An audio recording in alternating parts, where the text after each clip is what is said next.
This story is about an innocent child whose father is extremely cruel. He locks his innocent son inside a cage filled with many ferocious dogs. The boy lives with those dogs for years, learning their language, and they eventually become his family. The story begins at a checkpoint in New Jersey, where vehicles are being inspected. A truck arrives, and the driver is asked for his license, but he doesn't have one.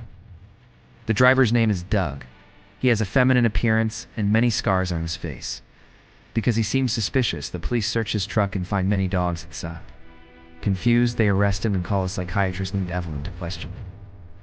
Evelyn asks Doug where he was taking so many dogs.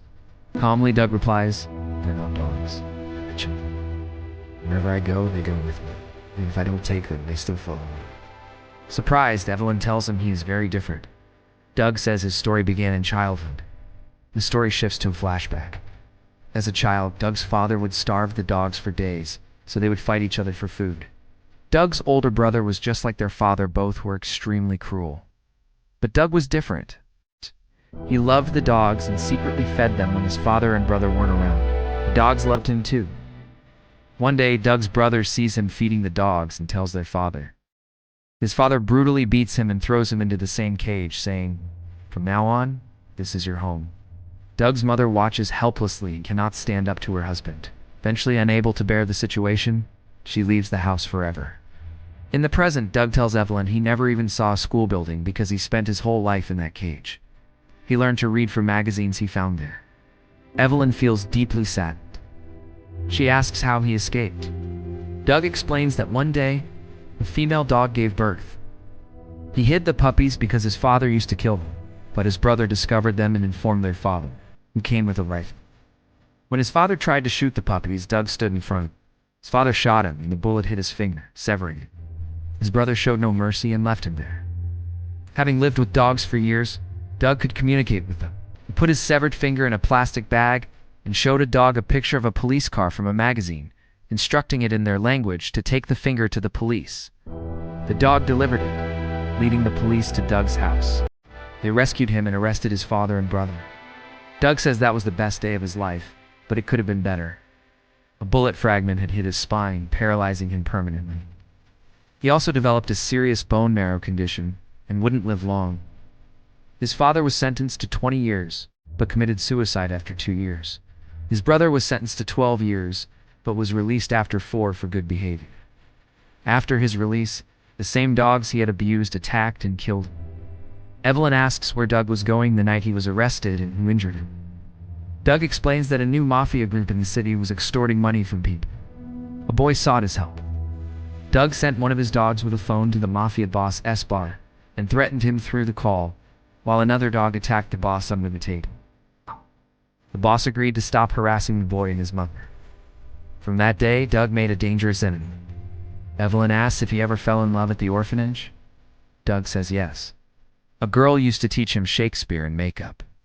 He loved her but never confessed. She later got a film opportunity and left.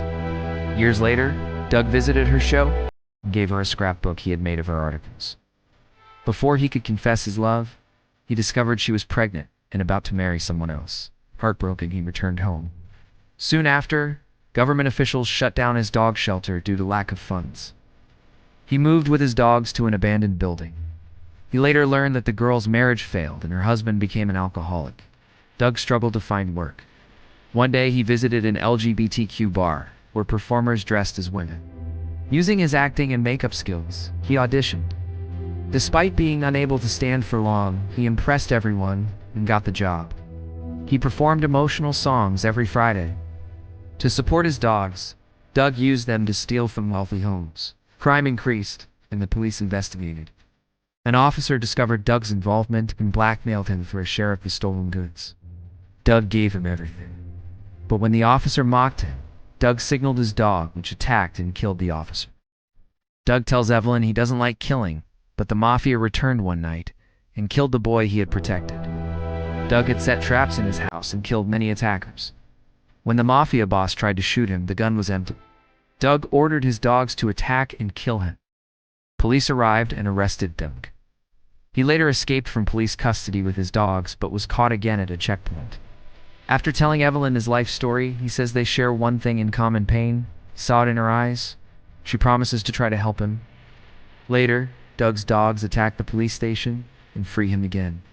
He walks out, stands in front of a church, and says, "I have confessed all my sins. Now I want justice." He collapses and dies. His dogs gather around him in grief. Finally, his closest dog is shown outside Evelyn's house. Doug had learned that Evelyn's husband abused her and her son, just like his own father did. Before dying, he ensured that his dog would protect her. With that, the story ends.